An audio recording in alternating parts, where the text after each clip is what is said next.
realized that I need a business in order to reach my goals or my dreams.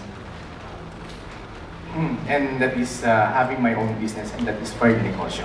And Fern Inc. is offering me a very good, actually, it's the most affordable business that I can have. Baga, bawat Pilipino na interesado, kaya-kaya yung 2,000. And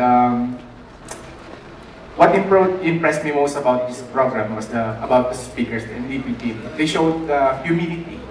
It really touched me. Kasi, di ba, pag leaders na, mga kumikita ng milyon-milyon, parang, kaya na po, kung kumikita na ako ng milyon-milyon, pwede ka nang umupo. But then, the NDP team showed me, I've learned that in order to be successful, you have to be humble first.